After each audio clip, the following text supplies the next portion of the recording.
रात गहरी और शांत थी। दुनिया नींद में थी। फिर भी देवांश कुलकर्णी जनकपुर वाड़ में अपने नए घर की छत पर पालथी मारकर बैठे थे। उनकी हथेलियों में एक जेड रत्न था। ठंडी हवा उनके गालों को छू रही थी, लेकिन वे अविचलित रहे। उनकी निगाहें पूरी तरह पत्थर पर टिकी रही। उनकी उंगलियां जेड रत्न पर धीरे धीरे फिसल रही थी। फिर भी उनसे एक हल्की चीख चीख निकल रही थी, मानो पंजों से कांच पर खरोंच लग रही हो।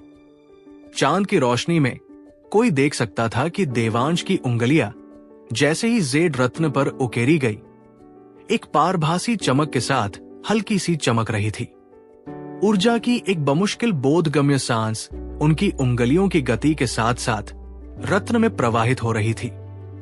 अब वे ताबीज बनाने के लिए सिनबर और ब्रश का उपयोग नहीं कर रहे थे। इसके बजाय उन्होंने जेड रत्न में सीधे सच्चे प्राण, अपनी जीवन शक्ति को स्याही की तरह भर दिया और पत्थर पर रून अंकित कर दिए। साधारण पीले तावीज कागज के विपरीत जेड आध्यात्मिक ऊर्जा संग्रहित कर सकता था। इसमें प्राण को स्थायी रूप से उकेरा जा सकता था, जबकि पीले कागज में मान को धारण करने के लिए सिनेबार की आवश्यकता होती थी, जो सक्रिय होने पर जलकर राख हो जाता था। स्वाभाविक रूप से जेड पर रून अंकित करना कागज पर तावीज बनाने से कहीं अधिक कठिन था, खासकर इसलिए क्योंकि आत्मा संग्रह संरचना तावीज पौराणिक थे। उनके गुरु राघव अय्यर ने कभी उन्हें देखा ही नहीं था। जेड पर उकेरने की तो बात ही छोड़ दे। देवांश केवल ऋषि गौरांग से प्राप्त प्राचीन शिक्षाओं के माध्यम से ही उनके बारे में जानते थे। ताइन आत्मा संग्रह संरचना तावीज देवांश द्वारा अध्ययन किए गए तावीजों में सबसे सरल था। ताइन चंद्रमा को संदर्भित करता था, जो सूर्य के सार को अवशोषित करता था और उसे कोमल चंद्र प्रकाश में परिवर्तित कर देता था। सूर्य, जिसे स्वर्ण गरुड़ भी कहा जाता है, तीव्र यांग ऊर्जा उत्सर्जित करता था, जो साधकों के लिए इतनी शक्तिशाली थी कि वे उसे सीधे अवशोषित नहीं कर सकते थे, अन्यथा उनकी मध्याह्न रेखाएं झुलस जाती थी और उनका जीवन समाप्त हो जाता था।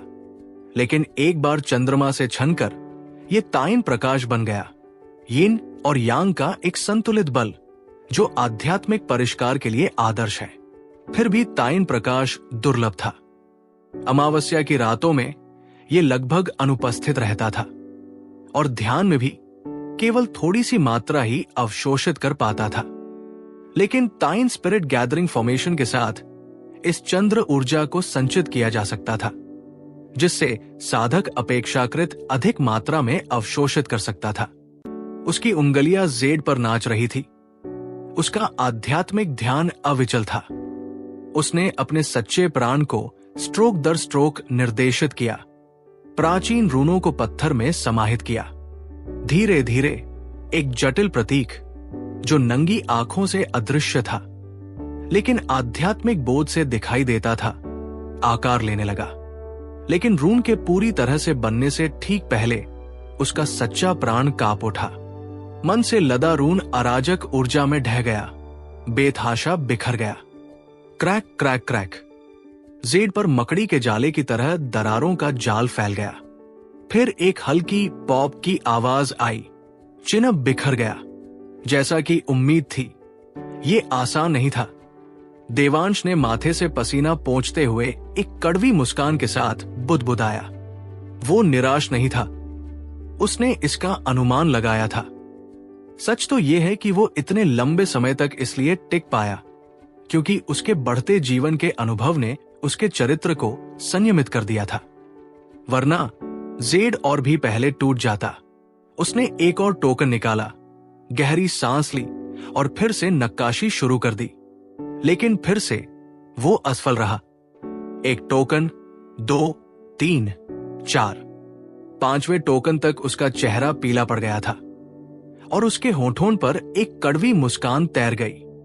10,000 रुपए यूं ही चले गए। क्या बर्बादी है। उसने आप भरते हुए अपनी आंखें बंद कर ली। उस रात उसने काम जारी नहीं रखा। पीले कागज से अगर उसकी ऊर्जा पूरी हो तो वो एक दिन में 100 ताबीज बना सकता था। लेकिन जेड से 5 कोशिशें ही उसकी सीमा थी। इसके बाद के दिनों में देवांश ने एक नया रात्रि अनुष्ठान शुरू किया, तायिन आत्मा संग्रह संरचना को जेड चेनों में उकेरना। कोई भी सफर नहीं हुआ, जिसका मतलब था कि हर रात 16 वर्षीय देवांश 10,000 रुपए खर्च कर रहा था। शुक्र है शंकर कुलकर्णी ने समझदारी से अपने बेटे की गतिविधियों के बारे में न पूछने का फैसला किया। अगर उन्हें पता होता कि देवांश रोजाना 10,000 रुपए गवा रहा है तो उन्हें दिल का दौरा पड़ सकता था।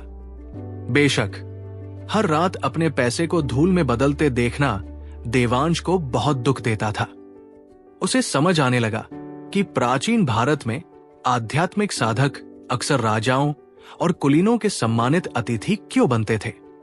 सिद्ध वंश जैसी कुछ परंपराएं कभी इतनी प्रभावशाली थी कि वे शाही शक्ति को टक्कर देती थी। खेती एक विलासितापूर्ण व्यवसाय था जिसके लिए अपार संसाधनों की आवश्यकता होती थी। पुराने जाति व्यवस्था में व्यापारियों को नीच माना जाता था और वाणिज्य अविकसित था। इसलिए आध्यात्मिक साधक व्यापार के माध्यम से धन नहीं कमा सकते थे। फिर भी उनके रास्ते में संसाधनों का भारी इस्तेमाल जरूरी था, जिससे वे संरक्षकों पर निर्भर हो गए, जिन्हें बदले में आशीर्वाद और सेवाएं मिलती थी। जबकि देवांश निराशा से जूझ रहा था, चंदन जोशी खुश था। यशवी लेबल वर्क्स फल फूल रहा था। सिर्फ 15 दिनों में लगभग 60,000 रुपए का मुनाफा कमा रहा था।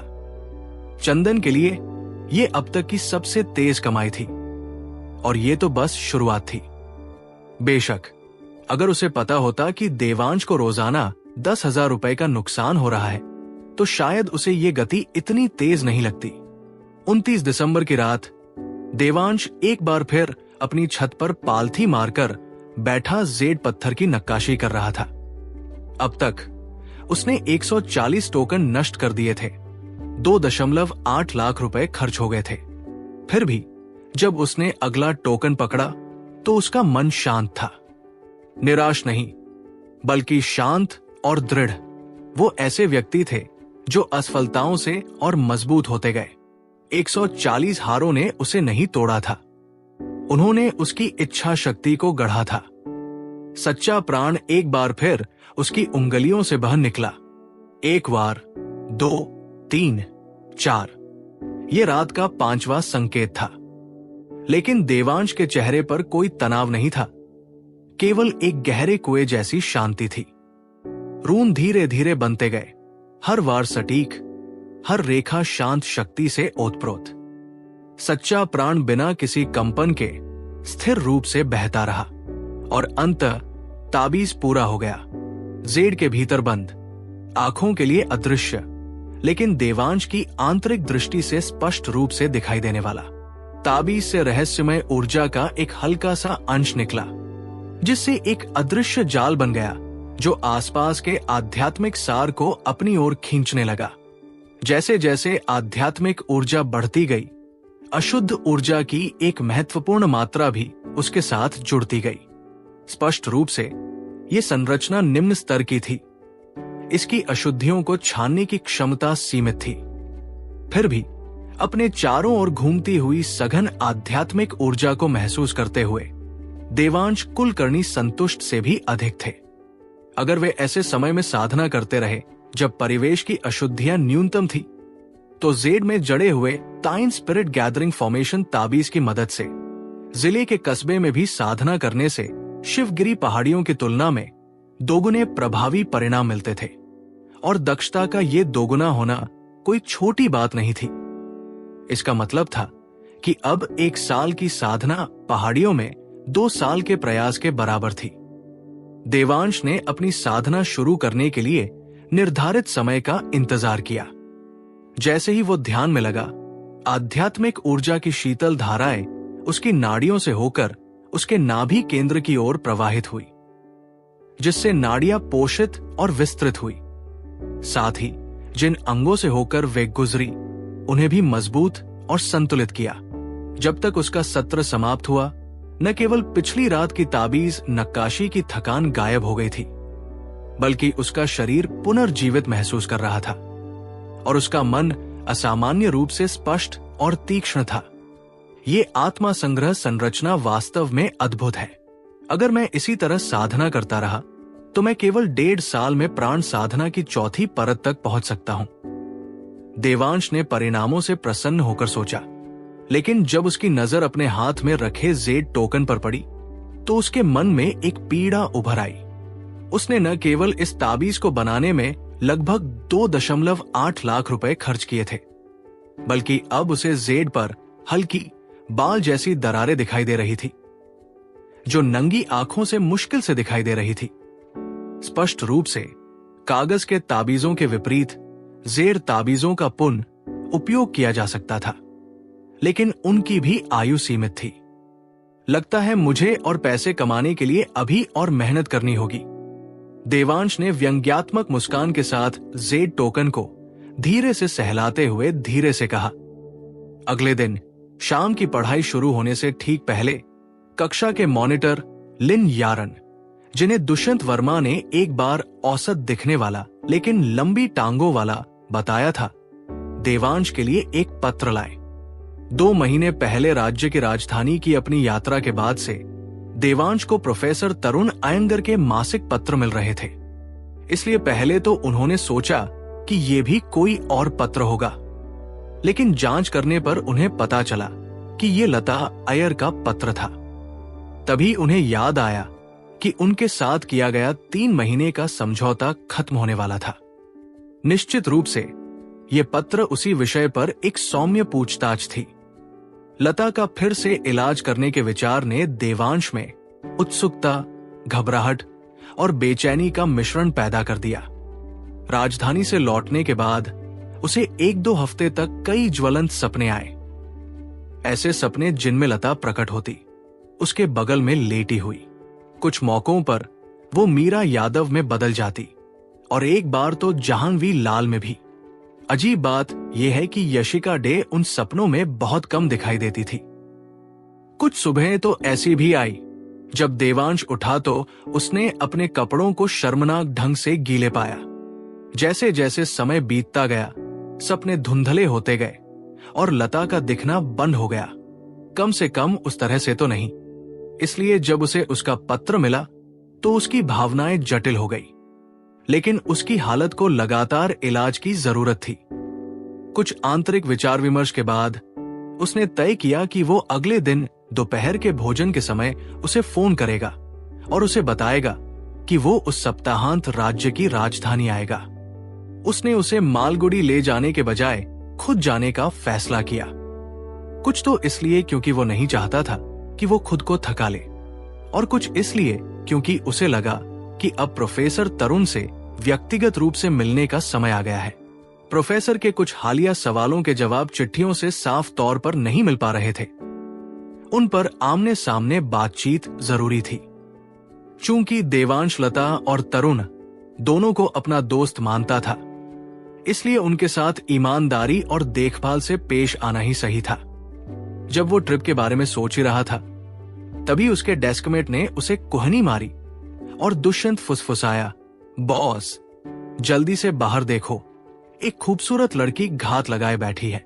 यार दुष्यंत, क्या तुम एक बार अपनी पढ़ाई पर ध्यान नहीं दे सकते? हमेशा लड़कियों के पीछे भागते रहते हो। देवांश बुदबुदाया, लेकिन फिर भी खिड़की से बाहर देखने के लिए मुड़ा।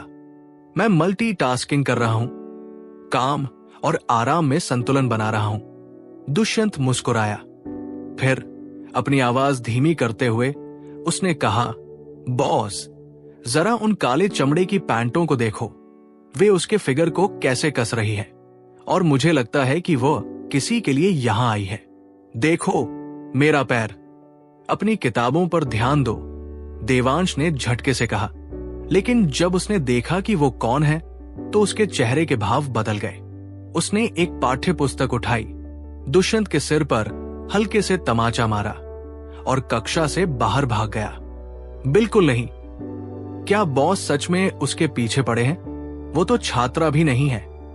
दुष्यंत ने अपना सिर रगड़ते हुए बुदबुदाया। उसके देखते ही वो महिला तेजी से देवांश की ओर बढ़ी और उसका हाथ पकड़ लिया। क्या बात है, ये तो झूठ है। दुष्यंत दंग रह गया। क्या हुआ आयुषी, तुम यहां स्कूल में क्यों हो? तुम पीली लग रही हो। देवांश ने उसे शांत करने के लिए उसका हाथ थपथपाते हुए धीरे से कहा। वो तो पहले से ही उसका हाथ थामे हुए है। दुष्यंत ने मुंह खोला। देवांश के प्रति उसकी प्रशंसा सावन में गंगा की तरह उमड़ रही थी। भैया देवांश, क्या आप बीमारियों का इलाज कर सकते हैं? आयुषी ने आखिरकार खुद को संभाला और आशा भरी नजरों से उसकी ओर देखा। थोड़ा सा। क्या हो रहा है? देवांश ने झिझकते हुए पूछा। तो फिर आपको मेरे चाचा को बचाना होगा। उनकी हालत बहुत खराब है। आयुषी की आंखें हताशा से चमक उठीं और विनती करते हुए उसकी आंखों में आंसू आ गए। आयुषी, मैं तो बस एक स्कूली छात्र हूं। अगर तुम्हारे चाचा की हालत गंभीर है तो अस्पताल के डॉक्टरों को उसका इलाज करना चाहिए। मुझे डर है कि मैं कुछ नहीं कर पाऊंगा। देवांश ने धीमी लेकिन दृढ़ आवाज में कहा। ऐसा नहीं था कि उसमें करुणा की कमी थी, लेकिन वो 16 साल का था। उसके पास मेडिकल लाइसेंस नहीं था। जिंदगी मौत की स्थिति में एक किशोर को कौन दखल देने देगा? वो आयुषी के चाचा को जानता भी नहीं था, चाहे वो अच्छे इंसान हो या नहीं। आयुषी से उसका रिश्ता बस परिस्थिति जन्य था और उसके हुनर, हालांकि उल्लेखनीय थे, सर्वशक्तिमान नहीं थे। अगर वो असफल हो गया तो क्या वो उसके परिणाम भुगत पाएगा? देवांश, मुझे पता है कि मैं बहुत कुछ मांग रही हूं, आयुषी मेहरा ने भावुक स्वर में कहा, लेकिन मेरे चाचा ने हमेशा मुझे अपनी बेटी की तरह माना है। इस बार बाल तस्करी के एक गिरोह का भंडाफोड़ करते हुए उन्हें चोट लग गई। मैं जानती हूं कि तुम नेकदिल और नेकदिल हो, और मेरा मानना है कि तुम कोई साधारण इंसान नहीं हो। कृपया मदद करो। तुम कह रहे हो कि बाल तस्करी के एक गिरोह से लड़ते हुए तुम्हारे चाचा का कार एक्सीडेंट हो गया था और अब उनकी हालत गंभीर है? देवांश कुलकर्णी ने अचानक गंभीर भाव से पूछा। पहाड़ों से आए एक ईमानदार युवक होने के नाते देवांश में न्याय की गहरी भावना थी।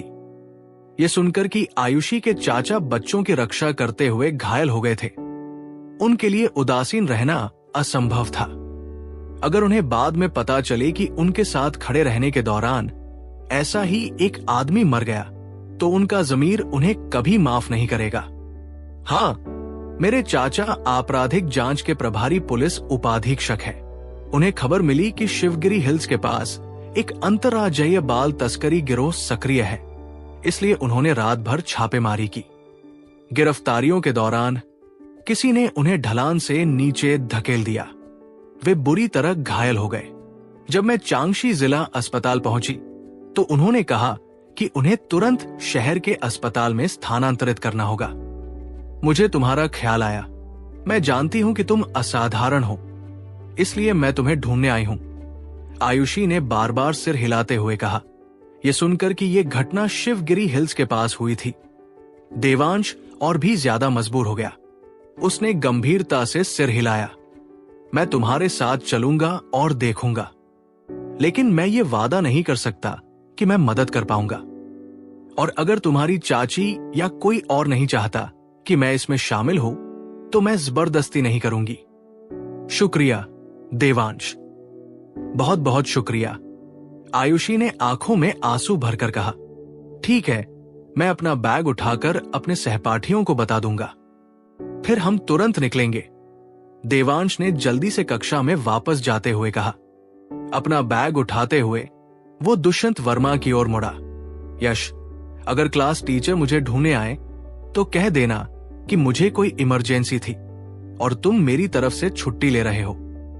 बॉस, तुम कमाल के हो, दुष्यंत ने उसे अंगूठा दिखाया। अद्भुत, मेरे पैर। देवांश ने उसे घूरा, अपना बैग उठाया और बाहर भागा। बाहर आकर उसने बात करने में समय बर्बाद नहीं किया। उसने बस आयुषी की तरफ सिर हिलाया और स्कूल के गेट की ओर दौड़ पड़ा। शैक्षणिक ब्लॉक के पास फव्वारे के पास देवांश ने एक मोटरसाइकिल देखी। आयुषी उस पर झपटी और उसे एक हेलमेट दिया।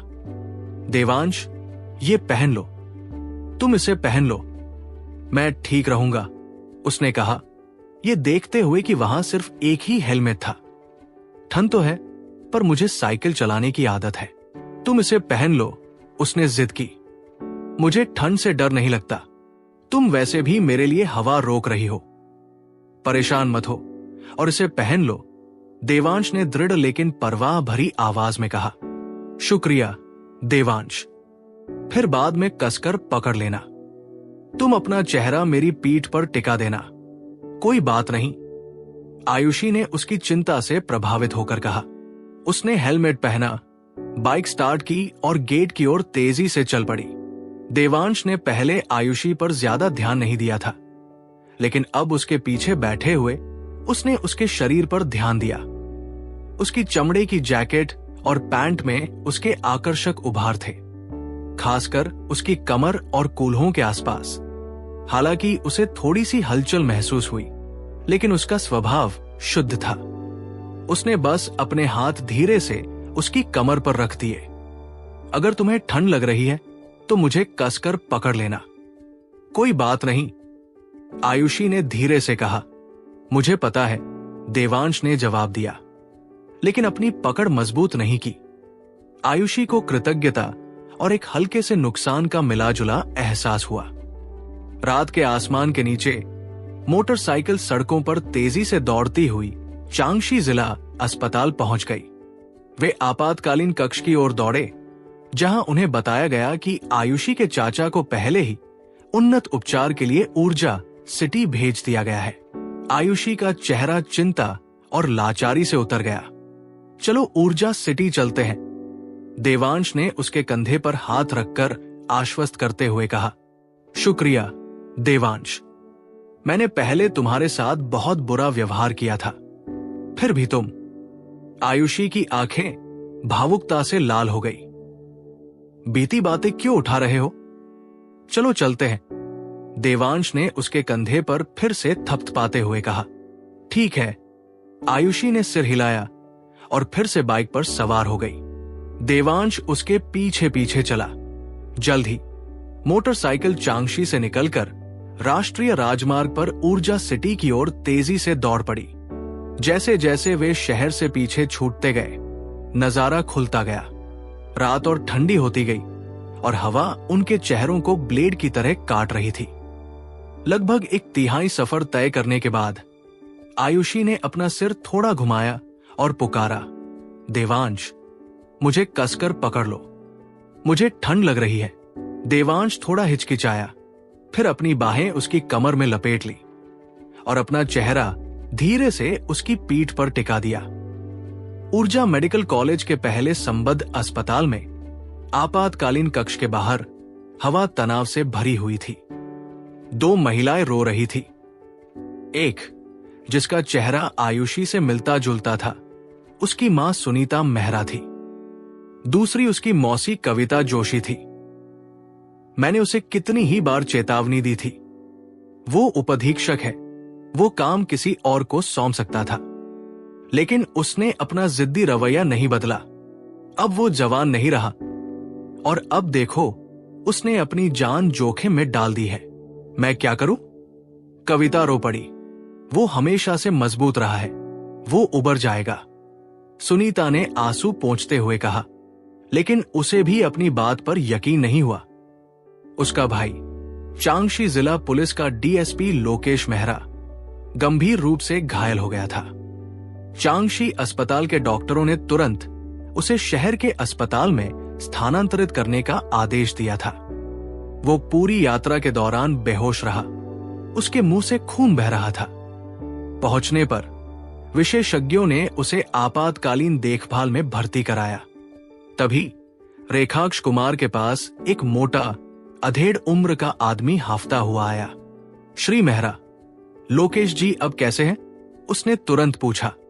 ये व्यक्ति कोई और नहीं बल्कि रेखाक्ष के पिता मालगुडी ग्रैंड होटल के मालिक श्री जितेंद्र कुमार थे। डीएसपी लोकेश मेहरा के साथ उनके लंबे समय से घनिष्ठ संबंध थे। होटल चलाने का मतलब था पुलिस के साथ अच्छे संबंध बनाए रखना, और जितेंद्र ये खबर सुनते ही आ गए थे। जिस व्यक्ति को उन्होंने संबोधित किया श्री मेहरा, वो आयुषी के पिता विंध्य यू ग्रुप के अध्यक्ष श्री अरविंद मेहरा थे। मुझे लगता है इस बार तो बहुत मुश्किल हो जाएगी। अरविंद मेहरा ने गहरी सांस ली। उनका हाथ सहज ही सिगरेट की ओर बढ़ गया, लेकिन अस्पताल में होने की याद आते ही उन्होंने सिगरेट निकाल ली। ऐसा कैसे हो सकता है? ठीक उसी समय जब लोकेश सर को सुपरिंटेंडेंट के पद पर पदोन्नत करके मालगुडी जिला कमेटी में शामिल होने वाला था। जितेंद्र कुमार मानसिक रूप से तैयार होने के बावजूद इस खबर से कांप उठे। उनकी आवाज दुख से भारी थी। अगर वो बच नहीं पाए तो सुपरिंटेंडेंट या जिला कमेटी का हिस्सा होने का क्या मतलब है? अरविंद ने कड़वाहट से कहा, हाय। जितेंद्र ने एक लंबी सांस छोड़ी। ये समझ नहीं पा रहे थे कि ये लोकेश मेहरा की गंभीर हालत की वजह से था, या किसी शक्तिशाली सहयोगी के चले जाने की वजह से, या शायद दोनों की वजह से। ये हमारी गलती है। हम सर लोकेश की रक्षा करने में नाकाम रहे। कई वर्दीधारी अधिकारी पास में खड़े थे। उनकी आंखें लाल थी। उनकी आवाजें अपराध बोध से भरी थी। वे वही अधिकारी थे जो उस रात छापेमारी में लोकेश के साथ थे। जिला नेतृत्व और वरिष्ठ अधिकारियों को सूचित कर दिया गया था और वे रास्ते में थे, लेकिन अभी तक नहीं पहुंचे थे। तुम खुद को दोष नहीं दे सकते, जितेंद्र ने सिर हिलाते हुए और फिर से आह भरते हुए कहा। तभी देवांश कुलकर्णी और आयुषी मेहरा अस्पताल पहुंच गए। मां, पापा, चाचा अब कैसे हैं? आयुषी ने अपने माता पिता की ओर दौड़ते हुए उत्सुकता से पूछा। देवांश को अपने साथ आते देख रेखाक्ष कुमार दंग रह गए, लेकिन तभी उनके दिमाग में कुछ कौंधा और वे जल्दी से आगे बढ़े, थोड़ा झुके और धीरे से कहा, देवांश भैया। देवांश ने सिर हिलाया। उसकी नजर आयुषी के माता पिता पर टिकी थी। जब ज्यादातर लोग आयुषी के आने पर ध्यान दे रहे थे, जितेंद्र कुमार ने अपने बेटे का उस युवक के प्रति सम्मानजनक व्यवहार देखा। देवांश चाहे एक नाम था या एक उपाधि, रेखाक्ष के व्यवहार ने उन्हें चौंका दिया। वे अपने बेटे के घमंडी स्वभाव को अच्छी तरह जानते थे। हालांकि रेखाक्ष हाल ही में परिपक्व हुआ था, फिर भी उसके लिए इतनी विनम्रता दिखाना दुर्लभ था, खासकर किसी छोटे के प्रति। तुम्हारे चाचा को अभी अभी सर्जरी के लिए ले जाया गया है, हमें नहीं पता क्या होगा, अरविंद मेहरा ने भारी स्वर में कहा। तभी आपातकालीन कक्ष के दरवाजे खुले और एक अधेड़ उम्र का आदमी सफेद कोट पहने, जिस पर मुख्य चिकित्सक लिखा बैज था, गंभीर भाव से बाहर निकला। डॉक्टर कुरैशी, लोकेश अब कैसा है? कविता जोशी डॉक्टर का हाथ पकड़ते हुए आगे बढ़ी। मरीज की हालत गंभीर है। उसकी 2 पसलियां टूटी है, जिससे उसका फेफड़ा फट गया है। उसे तुरंत सर्जरी की जरूरत है। लेकिन डॉक्टर कुरैशी ने शुरू किया, तो फिर किसका इंतजार कर रहे हो? अभी ऑपरेशन करो।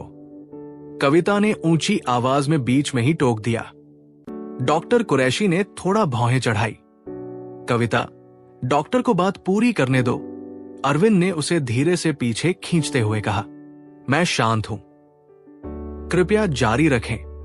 डॉक्टर, उसने गहरी सांस लेते हुए कहा। फेफड़ों की चोट के अलावा खोपड़ी के अंदर भी रक्तस्राव हो रहा है। चोट गंभीर और जटिल है। हो सकता है कि हमारी सुविधा इसे संभालने के लिए पर्याप्त न हो। मैं उसे तुरंत स्टेट कैपिटल मेडिकल इंस्टीट्यूट में स्थानांतरित करने की सलाह देता हूं, डॉक्टर कुरैशी ने गंभीरता से कहा। क्या? फिर से स्थानांतरण? क्या आपको पता है कि यहां से राजधानी पहुंचने में कितना समय लगता है? क्या लोकेश इस यात्रा में बच भी पाएगा? कविता की आवाज भर्रा गई। उसकी आंखें हताशा से चमक रही थी। संभावनाएं बहुत कम है, डॉक्टर कुरैशी ने भौहें सिकोड़ते हुए उत्तर दिया। और फिर भी आप उसे स्थानांतरित करना चाहती हैं? क्या आप चिकित्सा का यही तरीका अपनाती हैं? क्या आप मुख्य चिकित्सक बनने के योग्य भी हैं? कविता पीड़ा से भरी आवाज में चिल्लाई। कविता, अरविंद ने फिर हस्तक्षेप किया और उसे शांत करने की कोशिश की। डॉक्टर कुरैशी का चेहरा काला पड़ गया। हालांकि मरीज के परिवार और लोकेश की स्थिति के सम्मान में उन्होंने खुद को रोक लिया। शायद मैं देख सकती हूं, कोई रास्ता हो सकता है, एक शांत युवती ने कहा। दालान में सन्नाटा छा गया। सभी की निगाहें देवांश पर टिक गई, स्तब्ध। हां, देवांश को देखने दो, हो सकता है वो सचमुच मदद कर सके, आयुषी ने जल्दी से कहा। उसकी आवाज उम्मीद से कांप रही थी। तुम बाहर निकलो, तुम दोनों। क्या तुम अपने चाचा को जल्दी से मार डालना चाहते हो? कविता की भावनाएं फूट पड़ी। उसने देवांश की ओर, फिर आयुषी की ओर इशारा किया। उसकी आवाज उन्मादी थी। आंटी, मैं उसका बुरा कैसे चाह सकती हूं? मैं देवांश को इसलिए लाई हूं क्योंकि मुझे सच में विश्वास है कि वो मदद कर सकता है, आयुषी ने आंखों में आंसू भरकर कहा और देवांश की ओर विनती भरी नजर से देखा। उसे डर था कि कहीं वो चला न जाए। बाहर निकलो, मैं तुम दोनों को फिर कभी नहीं देखना चाहती। तुम मेरी कोई भतीजी नहीं हो, कविता चिल्लाई, उसे पूरी तरह से अनदेखा करते हुए। आयुषी ने फिर से बोलने की कोशिश की, लेकिन अरविंद उसे पहले ही एक तरफ खींच चुका था। क्या तुम्हें लगता है कि यह जगह काफी अव्यवस्थित नहीं है? इस देवांश को ले लो और अभी यहां से चले जाओ। अरविंद अंकल, देवांश शायद कुछ मदद कर सके। रेखाक्ष खुद को रोक नहीं पाया और बोल पड़ा। पहले से ही बेचैन अरविंद ने अपनी मुट्ठियां भींच ली। वो खुद को संभालने की कोशिश कर रहा था, लेकिन अब वो भड़क उठा। बाहर निकलो दोनों। माफ करना मिस्टर मेहरा, मुझे बहुत माफ करना।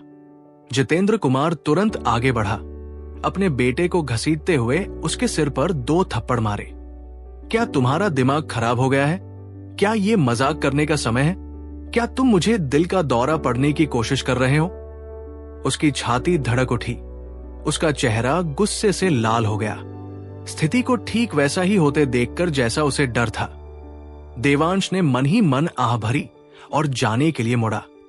उसे आयुषी के चाचा को बचाने का पहले से ही कम भरोसा था, और अब परिवार के इनकार के बाद वो जिद भी नहीं कर सकता था। अगर कुछ गड़बड़ हुई तो उसी पर दोष मढ़ा जाएगा। उसने अपना सब कुछ कर दिया था, यही उसकी जिम्मेदारी की सीमा थी। वो अगर मैं अग्नि में नहीं जाऊंगा तो कौन जाएगा? वाली पवित्र अवस्था से कोसों दूर था, और न ही उसने इस जीवन में वहां पहुंचने की उम्मीद की थी। लेकिन जैसे ही वो मोड़ पर मुड़ा, जितेंद्र कुमार अचानक गिर पड़ा, उसकी छाती पकड़ ली और खून की उल्टी करने लगा। देवांश, देवांश, मेरे पिताजी बेहोश हो गए हैं, कृपया मदद करो, रेखाक्ष घबराकर चिल्लाया। देवांश कुलकर्णी ने चीख सुनी और तुरंत पीछे मुड़कर रेखाक्ष कुमार की ओर तेजी से बढ़े। जल्दी करो, अपने पिता को लिटाओ, शायद उन्हें मस्तिष्क रक्तस्राव हुआ है। ऊर्जा मेडिकल कॉलेज के प्रथम संबद्ध अस्पताल के वरिष्ठ चिकित्सक डॉक्टर कुरैशी बेहद अनुभवी थे। श्री जितेंद्र कुमार की हालत और उनके मोटापे को देखकर उन्हें तुरंत अचानक मस्तिष्क रक्तस्राव का संदेह हो गया। जितेंद्र को इस तरह गिरते देख कविता जोशी भी क्षण भर के लिए अपना दुख और गुस्सा भूल गई। अरविंद मेहरा और बाकी लोग भी इससे अलग नहीं थे। नर्स, नर्स, तुरंत एक आइस पैक ले आओ और मरीज को आपातकालीन कक्ष में ले जाने की तैयारी करो, डॉक्टर कुरैशी ने आदेश दिया। फिर जोर से पुकारा, लेकिन रेखाक्ष निर्देशों को अनसुना कर रहा था। देवांश को पास आते देख उसने विनती की, भैया देवांश, मेरे पिता को बचा लो, उन्हें बचा लो, तुम्हारे पिता इस स्थिति के तनाव से गिर पड़े। डॉक्टर कुरैशी गुस्से से भर गए, एक किशोर को रक्षक की तरह व्यवहार करते हुए और उसकी अपनी चिकित्सीय सलाह को नजरअंदाज होते देखकर उसका चेहरा पीला पड़ गया। लिनाक्ष ये शब्द सुनकर झेम गया, उसकी आंखों में अपराध बोध झलक रहा था। लेकिन फिर उसने देवांश की ओर अटूट विश्वास से देखा। अगर तुम कहते हो कि तुम उसे बचा सकते हो तो मैं तुम पर विश्वास करूंगा। लिनाक्ष के विश्वास से प्रभावित होकर देवांश ने सिर हिलाया और अपने बैग से चंदन की लकड़ी का एक प्राचीन डिब्बा निकाला। हालांकि डॉक्टर कुरैशी का निदान पूरी तरह से गलत नहीं था, लेकिन इसमें सच्चाई थी। जितेंद्र की बेहोशी वास्तव में भावनात्मक तनाव के कारण हुई थी और देवांश इसे नजरअंदाज नहीं कर सकता था।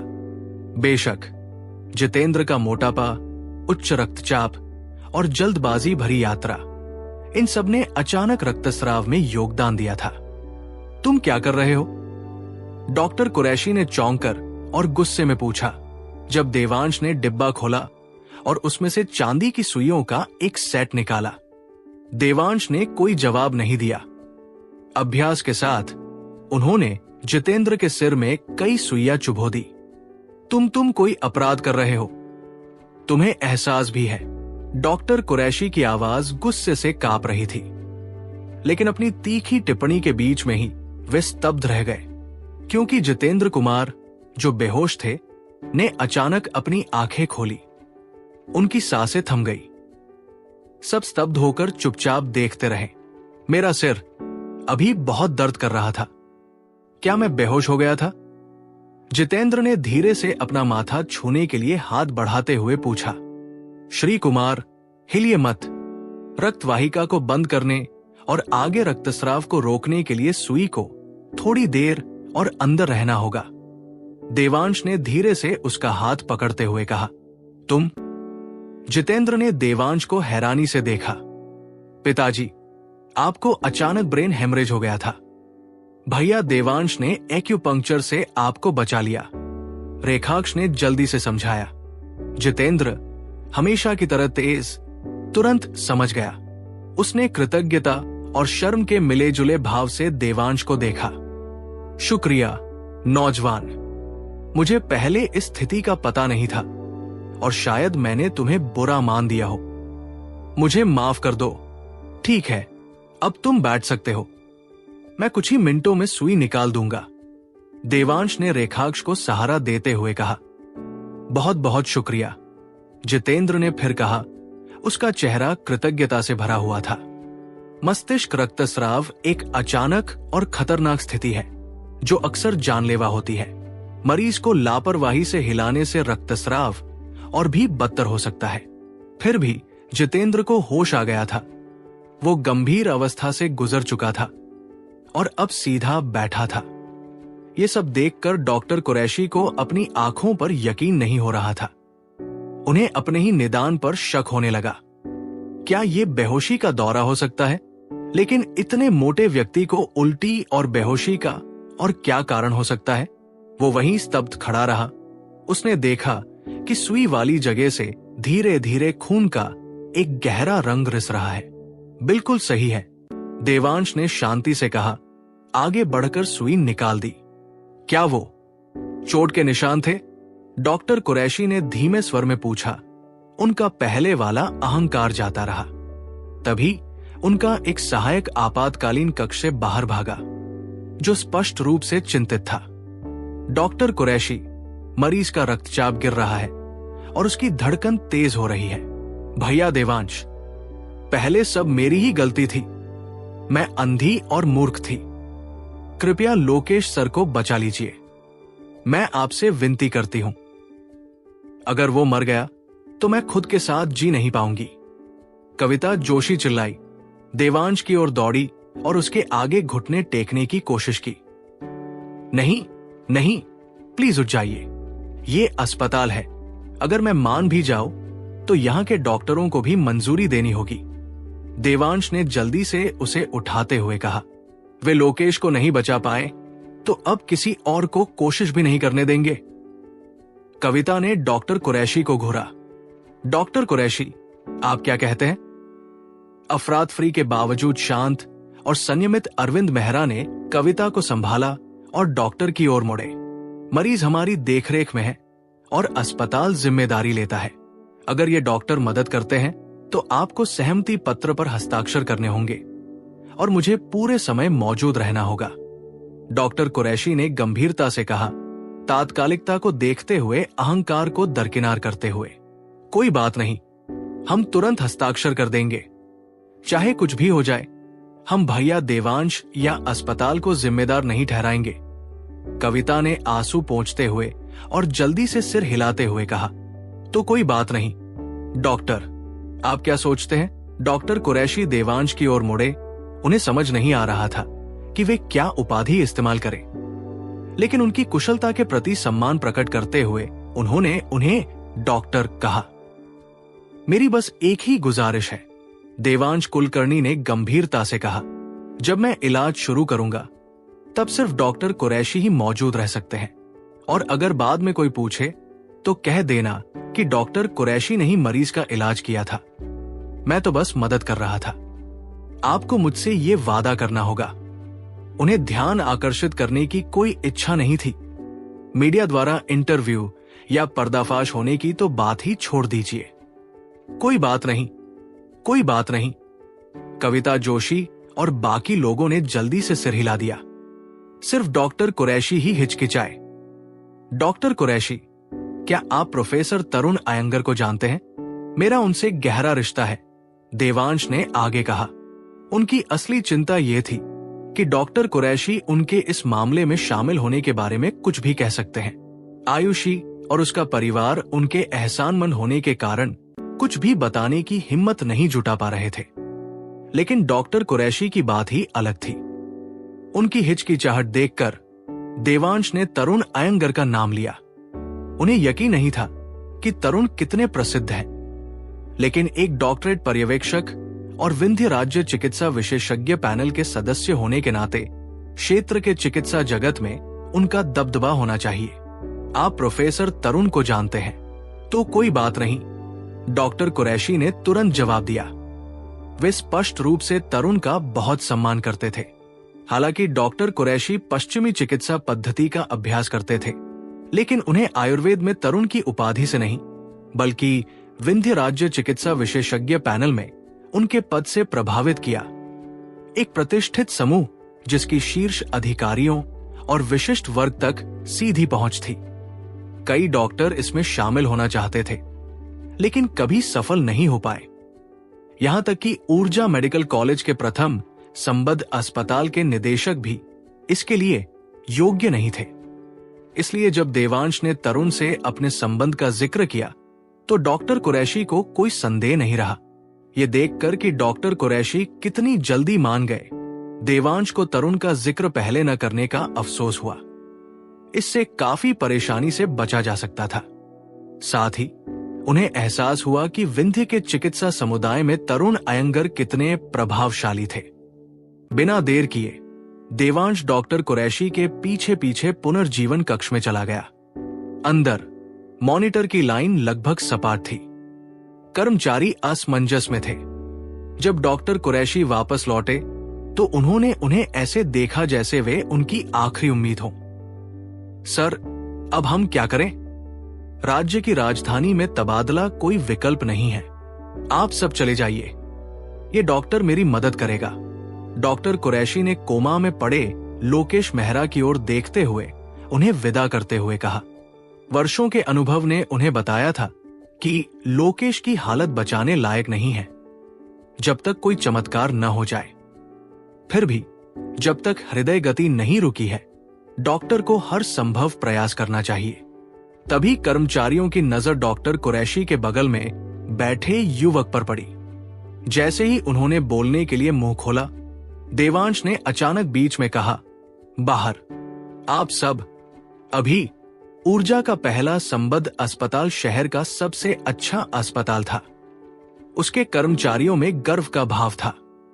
एक किशोर को आदेश देते देख उनके चेहरे गुस्से से लाल हो गए, लेकिन इससे पहले कि वे विरोध कर पाते, डॉक्टर कुरैशी ने अधिकारपूर्वक अपनी आवाज ऊंची की। क्या तुमने निर्देश नहीं सुना? चले जाओ। उनके शब्दों में वजन था। कर्मचारियों ने उनकी बात मानी और कमरे से बाहर चले गए। उनके जाने के बाद देवांश ने लोकेश की नब्ज जांच ली थी। उसका चेहरा गंभीर हो गया। उसने अपना शीशम का बक्सा खोला और तेजी से लोकेश की खोपड़ी के पिछले हिस्से और आधार में चांदी की सुइयां डाली। उसके बाद हृदय, अनाहत, विशुद्धि और भी कई जगहों पर। पहले सेट ने कपाल रक्तस्राव को लक्षित किया। दूसरे ने हृदय उत्पादन बढ़ाने के लिए प्राण ऊर्जा को उत्तेजित किया। तेजी से डाली गई सुइयों के क्रम के बाद देवांश ने अपने माथे से पसीना पोंछा और सांस छोड़ी। शुक्र है ठीक समय पर, और देर हो जाती तो चरक का पुनर्जन्म भी कुछ नहीं कर पाता। डॉक्टर कुरैशी का जबड़ा खुला रह गया। उनकी आंखें चौंकी हुई सुनहरी मछली की तरह उभर आई, क्योंकि कुछ ही क्षणों में मॉनिटर पर सपाट रेखाएं धड़कने लगी। रक्तचाप लगातार बढ़ता गया। सभी संकेत बता रहे थे कि लोकेश, जो पहले ही खतरे की कगार पर था, अब स्थिर हो रहा था। सच कहूं तो अगर चरक वापस भी आ जाए तो मुझे शक है कि वो आपके किए की बराबरी कर पाएगा, डॉक्टर कुरैशी ने एक लंबे विराम के बाद कहा। अनजाने में उन्होंने सम्मानजनक आप शब्द का इस्तेमाल किया, जो आम बोलचाल में कम ही देखने को मिलता है। मैं इतनी तारीफ का हकदार नहीं हूं, देवांश ने जवाब दिया। फिर एक लंबी चांदी की सुई निकाली, दूसरी सुइयों से दोगुनी लंबी। गुरुत्वाकर्षण के कारण जैसे ही उसने सुई उठाई वो झुक गई, लेकिन अपनी उंगलियों के एक झटके से वो तुरंत सीधी हो गई। उसने उसे लोकेश की खोपड़ी में गहराई तक डाला। धीरे धीरे सुई के साथ साथ गहरा खून बहने लगा। डॉक्टर कुरैशी का मुंह फिर से खुला रह गया। उन्होंने पहचान लिया कि खून सेरेब्रल हेमेटोमा है। मस्तिष्क के थक्कों को हटाने की ये अब तक की सबसे असाधारण सर्जरी थी जो उन्होंने देखी थी। जब रक्त प्रवाह धीमा होकर एक बूंद रह गया तो देवांश ने धीरे से सुई निकाल ली। उफ, उसने आह भरी। असली खतरा लोकेश के फेफड़े नहीं थे, सिर में रक्तस्राव था। अब जब देवांश ने रक्तस्राव बंद कर दिया था और थक्के साफ कर दिए थे तो उसे पता था कि लोकेश सचमुच उस नाजुक दौर से गुजर चुका है। जैसे ही देवांश ने राहत की सांस ली, लोकेश ने धीरे से अपनी आंखें खोली। डॉक्टर कुरैशी सदमे से लगभग पीछे हट गए, मानो उन्होंने कोई भूत देख लिया हो। लेकिन उन्हें तुरंत याद आया, वे एक डॉक्टर थे और उनके सामने वाला आदमी जिंदा था। कैसा लग रहा है? डॉक्टर कुरैशी ने सहज भाव से पूछा। दर्द, लोकेश हांफने लगा। मत बोलो, तुम्हारे फेफड़े अभी भी छिदे हुए हैं, देवांश ने कहा। हाँ, अभी बात मत करो, डॉक्टर की बात सुनो, डॉक्टर कुरैशी ने दोहराया। लोकेश असमंजस में पलके झपकाने लगा। क्या डॉक्टर सफेद कोट वाला आदमी नहीं था? तो फिर स्पोर्ट्सवियर पहने ये युवक कौन था? लोकेश मेहरा उलझन भरे भाव से देखते रहे। तभी देवांश कुलकर्णी ने धीरे से उनकी छाती से चांदी की सुइयां निकाली और कहा, अभी कुछ मत सोचो, मैं तुम्हारे फेफड़े की चोट का इलाज करने जा रहा हूं। मैंने एक्यूपंक्चर से तुम्हारे दर्द रिसेप्टर्स को पहले ही दबा दिया है, लेकिन तुम्हें शायद अब भी थोड़ी तकलीफ होगी। सहन करो। लोकेश ने सिर हिलाया। हालांकि उसका दिल सवालों से भरा था। अब उसे पूरा यकीन था कि उसके सामने खड़ा युवक ही उसका रक्षक है। ये देखकर कि लोकेश समझ गया है, देवांश ने बिना किसी हिचकिचाहट के उसने अपने हाथों से लोकेश के धड़ के ऊपरी हिस्से की बारीकी से जांच की और टूटी हुई पसली का पता लगा लिया। फिर चुपचाप उसने अपने सच्चे प्राण को सक्रिय कर दिया। ऊर्जा अदृश्य प्रतान की तरह लोकेश के शरीर में प्रवाहित हुई। टूटी हुई पसली को उसके फेफड़े से धीरे से बाहर निकाला और हर टुकड़े को वापस अपनी जगह पर लगा दिया। इस प्रक्रिया में भारी मात्रा में सच्चे प्राण का उपयोग हुआ और जल्द ही देवांश के माथे पर चने के आकार के पसीने की बूंदें बन गई। डॉक्टर कुरैशी ध्यान से देख रहे थे और जल्दी से एक तौलिया लेकर देवांश के माथे से पसीना पोंछने लगे। उनका व्यवहार एक विनम्र सहायक जैसा था, किसी वरिष्ठ चिकित्सक जैसा नहीं। शुक्र है कि वहां कोई और मौजूद नहीं था, वरना एक प्रसिद्ध डॉक्टर को एक किशोर का पसीना पोंछते देखकर सब हैरान रह जाते। उफ, देवांश ने आखिरकार गहरी सांस छोड़ी और डॉक्टर कुरैशी के हाथ से तौलिया ले लिया। शुक्रिया डॉक्टर कुरैशी, मुझे आपको धन्यवाद देना चाहिए। मुझे ऐसा चमत्कारी उपचार देखने का मौका देने के लिए डॉक्टर कुरैशी ने प्रशंसा से भरे चेहरे के साथ जवाब दिया। निर्देशक मेहरा अब तत्काल खतरे में नहीं है, लेकिन अभी भी हड्डियों के छोटे छोटे टुकड़े हो सकते हैं जिन्हें मैं संभाल नहीं पाऊंगा। ये आपका काम है, देवांश ने मुस्कुराते हुए कहा। ये हम पर छोड़ दो, डॉक्टर कुरैशी ने सिर हिलाया। अच्छा, अब तक बाहर काफी भीड़ जमा हो गई होगी। तुम पहले बाहर जाओ और उनका ध्यान अपनी ओर खींचो। मैं पीछे पीछे आकर चुपचाप निकल जाऊंगा, देवांश ने कहा। दरअसल क्या मैं पूछ सकता हूं कि तुम्हें कैसे पुकारूं? डॉक्टर कुरैशी को एहसास हुआ कि वे उस युवक का नाम नहीं जानते। उन्होंने आयुषी और दूसरे लोगों को उसे भैया देवांश कहते सुना था, लेकिन उसकी उम्र को देखते हुए ये उचित नहीं होगा। देवांश कुलकर्णी, आप मुझे देवांश या सिर्फ कुलकर्णी कह सकते हैं, उन्होंने जवाब दिया। तो मैं आपको डॉक्टर कुलकर्णी कहूंगा। आपके हुनर की बात अगर फैल गई तो मरीज आपके पास आने लगेंगे। आप दुनिया भर में मशहूर हो जाएंगे और रोजाना खूब पैसा कमाएंगे। तो क्यों नहीं? डॉक्टर कुरैशी ने शुरू किया। पैसा कमाने का क्या मतलब है? अच्छी जिंदगी जीने के लिए, है ना? लेकिन अगर मरीज हर रोज मेरे पीछे पड़े रहें तो क्या मैं चैन से रह पाऊंगा? अगर मैं अपनी आजादी खो दूं तो शोहरत और दौलत का क्या फायदा? मैं अभी जवान हूं, मुझे बहुत कुछ करना है। मैं हर जगह लोगों के ध्यान का केंद्र नहीं बनना चाहता। इसलिए कृपया मुझे बेनकाब मत करो। मुझे शोहरत नहीं चाहिए और मैं डॉक्टरी से कमाई नहीं करना चाहता, देवांश ने बीच में ही टोक दिया। तुम सही कह रहे हो। अब भी मैं अच्छा कमाता हूं, लेकिन मैं लगातार थका हुआ रहता हूं। लगातार सर्जरी के बाद कभी कभी तो मैं बोलना भी नहीं चाहता और मैं सोचता हूं इसका क्या मतलब है, लेकिन मेरे पास और कोई हुनर नहीं है। मेरे जैसे अनगिनत लोग हैं। अगर आज मेरी नौकरी चली जाए तो कोई और मेरी जगह ले लेगा। लेकिन तुम्हारे हुनर बेमिसाल है। तुम चुन सकते हो कि कब और किसकी मदद करनी है।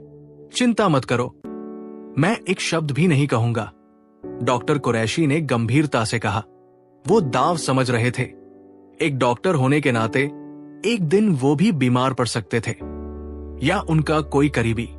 अगर वो दिन आ गया तो देवांश की सद्भावना जीवन और मृत्यु का अंतर हो सकती थी। लेकिन अगर वो अभी उसे नाराज कर दे तो देवांश, जो स्पष्ट रूप से महानता के लिए नियत है, उस जैसे अस्पताल निदेशक को आसानी से कुचल सकता था। शुक्रिया डॉक्टर कुरैशी।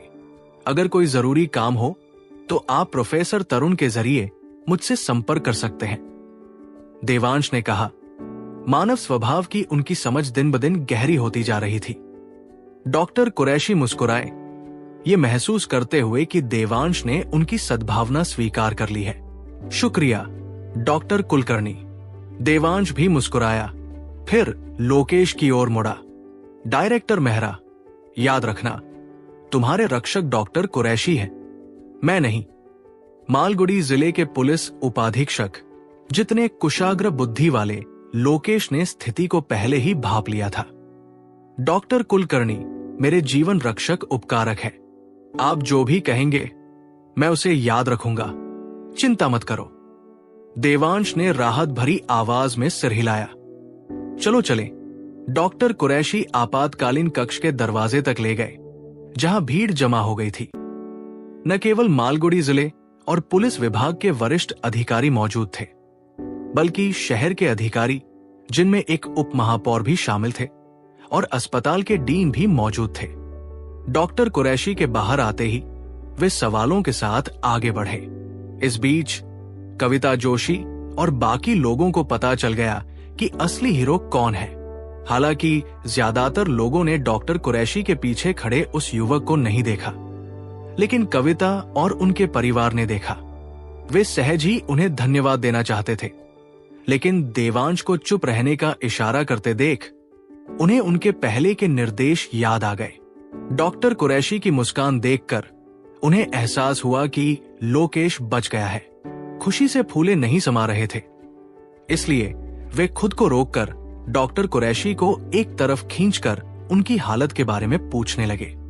जैसे ही भीड़ का ध्यान डॉक्टर कुरैशी की ओर गया, देवांश आपातकालीन कक्ष से चुपचाप बाहर निकल गए।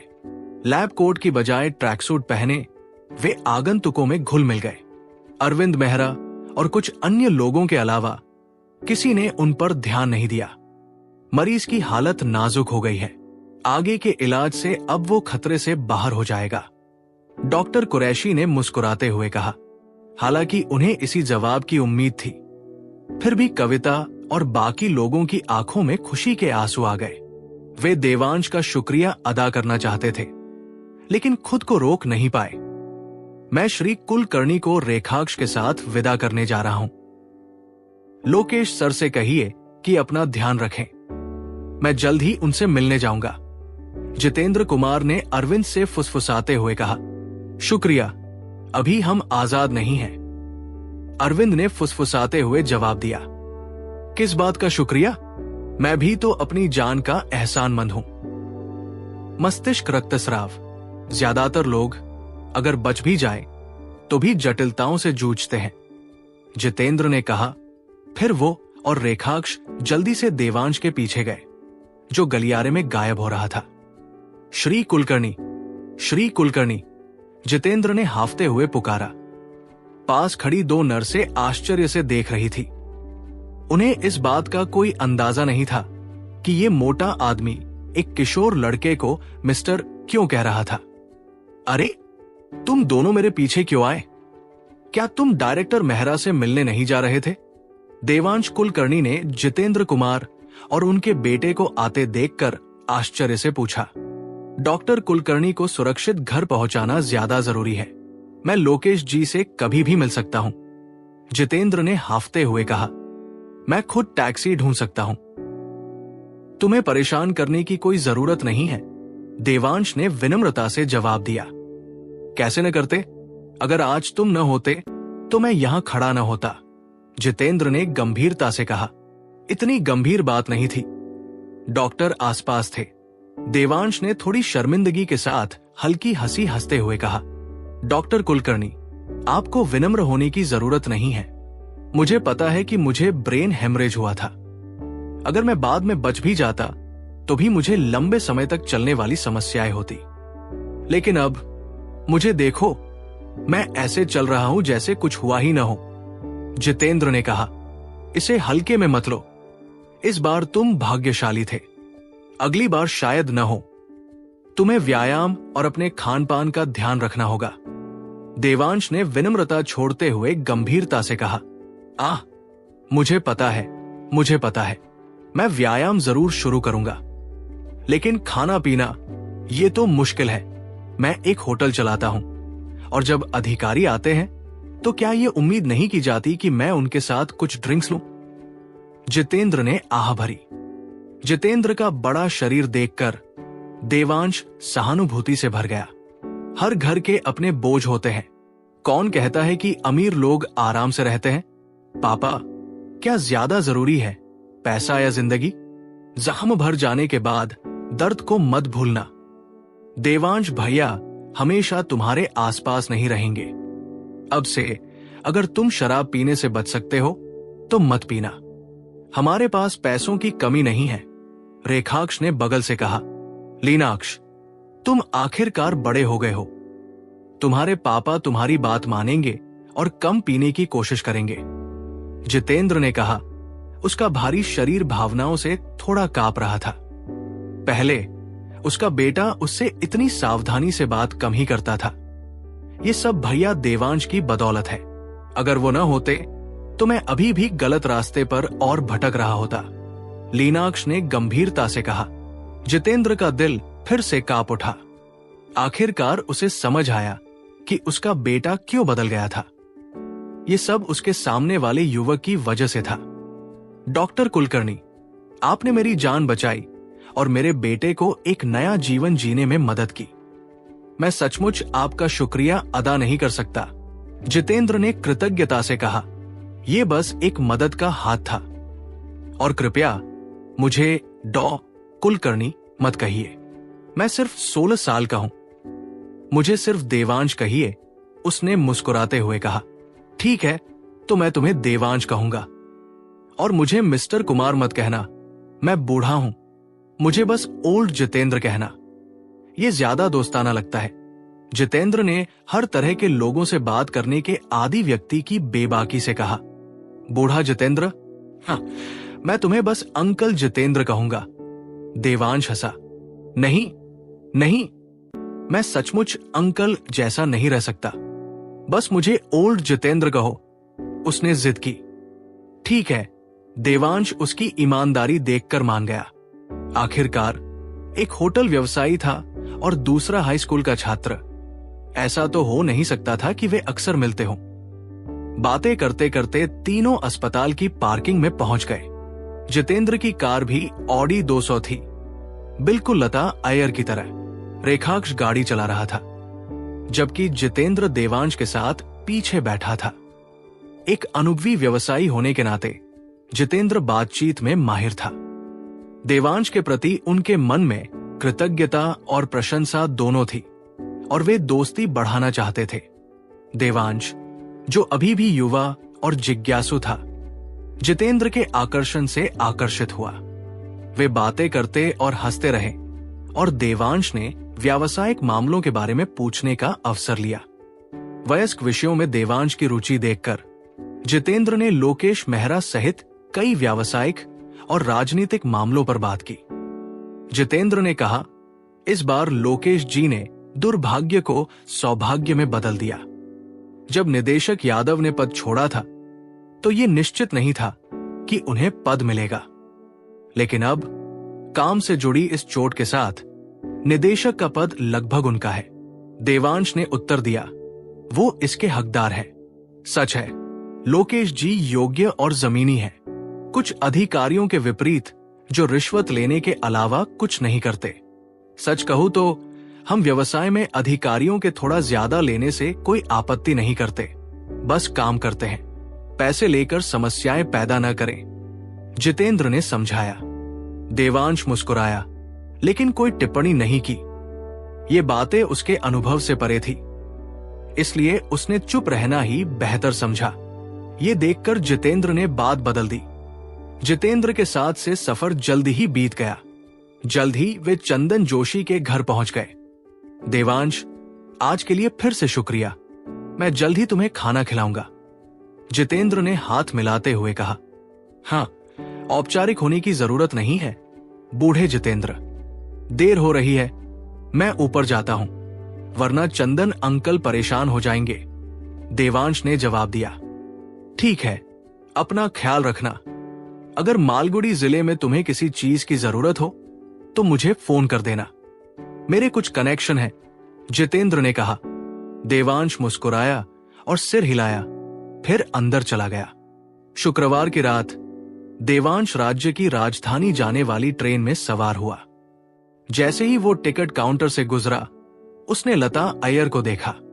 लता ने आज कैजुअल कपड़े पहने थे, ब्लीच की हुई स्किनी जीन्स, एक आरामदायक ऊनी स्वेटर और एक डेनिम जैकेट। उसमें जवानी का आकर्षण झलक रहा था, किसी कॉर्पोरेट अधिकारी जैसा बिल्कुल नहीं।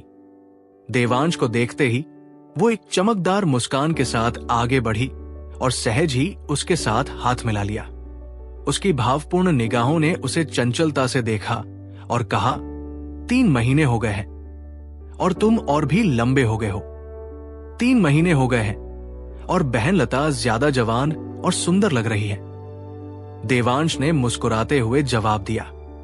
है, तुम्हारी तारीफें भी मीठी हो गई है, लता ने उसे एक चंचल नजर से देखते हुए चिढ़ाया। मैं सच ही कह रही हूं, देवांश हंसा। सच में?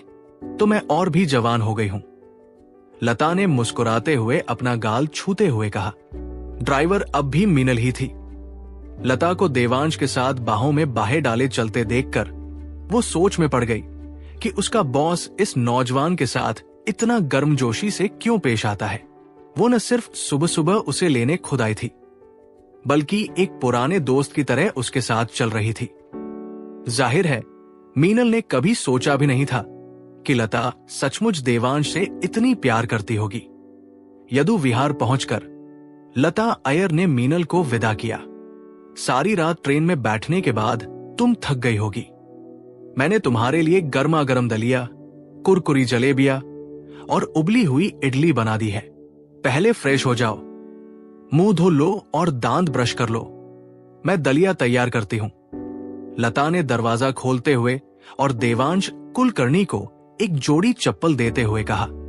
हालांकि देवांश को लता को देखे हुए 3 महीने हो गए थे, लेकिन अब वो उसके साथ और भी सहज महसूस कर रहा था। उसने बिना किसी औपचारिकता के सिर हिलाया और फ्रेश होने चला गया। जब वो लौटा तो उसने देखा कि लता रसोई से गर्मा गर्म दलिया का कटोरा ले जा रही है। उसने अपनी जैकेट उतार दी थी और अब एक आरामदायक ऊनी स्वेटर पहन रखा था, जो उसके आकर्षक शरीर को थोड़ा उभार रहा था, जिसने एक पल के लिए देवांश को चौंका दिया। नाश्ते के बाद वे कुछ देर बातें करते रहे और फिर मानो मौन सहमति से वे दोनों उसके बेडरूम में चले गए। इस बार लता ने नहाने का जिक्र नहीं किया। जाहिर है कि वो उस सुबह ही नहा चुकी थी। उसके शरीर से एक हल्की ताजा खुशबू आ रही थी।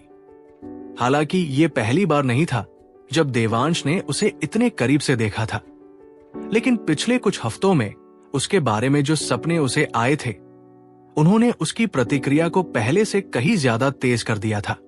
उसे अजीब सा महसूस हुआ और उसने सहज ही खुद को ढक लिया। काश वो जमीन में समा जाता।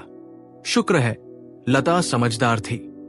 उसने मुस्कुराकर उसे धीरे से आश्वस्त किया और कहा कि वो समझ गई है। उसकी दयालुता ने देवांश को और भी ज्यादा अयोग्य महसूस कराया। उस विनम्रता के भाव के साथ उसका मन धीरे धीरे शांत हो गया। अब उसकी उपस्थिति से विचलित नहीं होता। लता की नाड़ियों को साफ करने में मदद करने के बाद देवांश को पसीना आ गया, लेकिन उसकी हालिया साधना और ताइन स्पिरिट गैदरिंग फॉर्मेशन के सहयोग से उसका सच्चा प्राण प्रचुर मात्रा में था। हालांकि उसे बहुत पसीना आया, लेकिन यह प्रयास पिछली बार की तुलना में कहीं ज्यादा आसान था। लता ने ही उसके लिए स्नान की तैयारी की, उसे एक तौलिया और नए कपड़े दिए। आराम से नहाने के बाद देवांश को एहसास हुआ कि 10:30 बज चुके हैं। उसने लता को बताया कि उसने प्रोफेसर तरुण अयंगर से मिलने का इंतजाम कर लिया है। मैं हाल ही में बहुत व्यस्त रहा हूं। प्रोफेसर तरुण को धन्यवाद देने के लिए खाने पर आमंत्रित करने का मौका नहीं मिला। चूंकि तुम आज यहां हो तो चलो पहले उन्हें चाय पर बुलाते हैं, फिर दोपहर के भोजन पर, लता ने सुझाव दिया। देवांश और तरुण की बातचीत पूरी तरह से चिकित्सीय होगी, इसलिए लता को बाहर करने की कोई जरूरत नहीं थी। उसने सिर हिलाया और कहा, जरूर, तुम जगह चुन लो और प्रोफेसर तरुण को बुला लो। आज धूप बहुत अच्छी है, क्यों ना हम शंकरी हिल्स जाकर कोई शांत चायघर ढूंढ लें। हम चाय का आनंद ले सकते हैं और स्थानीय ग्रामीण व्यंजन भी चख सकते हैं। लता ने प्रस्ताव रखा। यह तो बिल्कुल सही लगता है। मुझे हरियाली और पहाड़ियों वाली जगह बहुत पसंद है। देवांश ने उत्साह से जवाब दिया। हर्बल चाय और देहाती भोजन परोसने वाले चायघरों की लोकप्रियता अभी अभी बढ़ने लगी थी, इसलिए पहले से बुकिंग करने की कोई जरूरत नहीं थी। लता ने प्रोफेसर तरुण को फोन किया और शंकरी हिल्स के एक टी हाउस में मिलने का इंतजाम किया। मीनल से उन्हें ले जाने के बजाय उसने देवांश को खुद गाड़ी से ले जाने का फैसला किया। जब वे पहुंचे, प्रोफेसर तरुण पहले से ही इंतजार कर रहे थे। उसने देवांश से हाथ मिलाकर अभिवादन किया, फिर लता की ओर मुड़ा। हाथ मिलाते हुए उसकी निगाहें आश्चर्य से टिक गई। क्या बात है प्रोफेसर तरुण, मुझे मत कहिए कि आप मुझे कुछ ही महीनों में भूल गए हैं, लता ने चिढ़ाते हुए कहा। अरे सच कहूं तो आप काफी बदल गए हैं। आप ज्यादा निखरे हुए लग रहे हैं और आपका रंग निखर रहा है, जैसे आप फिर से 20 साल के हो गए हों। अगर मैं आपको सड़क पर देखता तो शायद आपको पहचान भी नहीं पाता, तरुण ने कहा। सच में? इस तारीफ से मैं अचानक 7 साल छोटा महसूस कर रहा हूं। लता हंसी, अपने चिकने गालों को छूते हुए और देवांश की ओर एक कोमल नजर डाली। मैं खुद कोई जवान नहीं हूं, झूठ क्यों बोलूं? डॉक्टर कुलकर्णी का हुनर वाकई लाजवाब है। मैं उनकी बहुत प्रशंसा करता हूं, तरुण ने भावुक होकर कहा। हालांकि ये शब्द सहज थे, लता के गाल थोड़े लाल हो गए। चूंकि समय था, तीनों ने चाय मंगवाई। प्रोफेसर तरुण, देवांश ने बताया था कि आपको कुछ स्वास्थ्य संबंधी मामलों पर चर्चा करनी है। आप आइए, मैं बस आपका साथ देने आई हूं। लता ने अपनी कुर्सी देवांश के पास खींचते हुए कहा। डॉक्टर कुलकर्णी से व्यक्तिगत रूप से मिलना दुर्लभ है, मैं पीछे नहीं हटूंगा, तरुण ने सम्मानपूर्वक उत्तर दिया। औपचारिक होने की कोई जरूरत नहीं है, लता मुस्कुराई। तरुण ने भी पीछे नहीं हटते हुए उत्सुकता से देवांश से सवाल पूछे। देवांश ने तरुण की विनम्रता और सीखने के प्रति समर्पण की सराहना की। साधना से जुड़े विषयों के अलावा उन्होंने हर बात का खुलकर जवाब दिया। देवांश को, जो अभी भी इतना छोटा था, फिर भी एक अनुभवी विद्वान की तरह बोल रहा था, देखकर लता की आंखें कभी कभी प्रशंसा से चमक उठती थी। चूंकि सोमवार को उसकी कक्षा थी, इसलिए देवांश रविवार रात को मालगुडी जिले के लिए ट्रेन से वापस चला गया। साल का अंत आते आते मालगुडी नंबर एक हायर सेकेंडरी स्कूल के छात्र छात्राएं अंतिम परीक्षा की तैयारियों में जुट गए थे। देवांश भी। हालांकि उसकी साधना ने उसे ऊर्जा, स्पष्टता और स्मरण शक्ति दी, लेकिन वो कोई प्रतिभाशाली नहीं था। बाकी सभी की तरह उसे भी अच्छे अंक पाने के लिए कड़ी मेहनत करनी पड़ी। परीक्षा के दबाव के कारण जितेंद्र कुमार और लोकेश मेहरा दोनों को हाल ही में छुट्टी मिली थी। देवांश को धन्यवाद भोज पर आमंत्रित करना चाहते थे, लेकिन उसके पास समय नहीं था। ये समझते हुए कि वो अभी भी एक छात्र है, उन्होंने जिद नहीं की। उन्होंने नए साल के बाद नया सत्र शुरू होने और दबाव कम होने पर उसे आमंत्रित करने की योजना बनाई। जब देवांश अपनी अंतिम परीक्षा देने वाला था, तो बाल तस्करी के एक गिरोह का भंडाफोड़ करने में उसकी बहादुरी के लिए विंध्य राज्य पुलिस विभाग ने लोकेश मेहरा को नायक के रूप में सम्मानित किया। जब राज्य के अधिकारियों ने भी दूसरों को उससे सीखने के लिए प्रोत्साहित करते हुए एक परिपत्र जारी किया, तो ऊर्जा नगर और मालगुडी जिले ने भी ऐसा ही किया। नए साल से पहले लोकेश ने न केवल मालगुडी जिला पुलिस अधीक्षक बनने का अपना सपना पूरा किया, बल्कि जिले की स्थायी समिति में भी शामिल हो गए।